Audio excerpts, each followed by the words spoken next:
We're trying to figure out the average number of cans per student. So average will be the number of cans divided by the number of students. And if I look at clue 1, the students donated a total of 56 cans. So cans equal 56, but I don't know how many students, so that doesn't work by itself. Forget about clue 1 and let's do clue 2.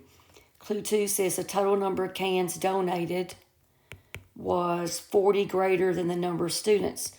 S plus 40. But we don't know, we got two variables, so we can't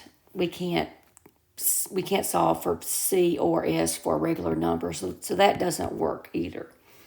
So now let's put them both together, and that would be we're trying to find cans over students. So 56 cans divided by students. If I solve this equation for students, that gives me students equal C minus 40. And we know that C is 56. So 56 minus 40 is 16.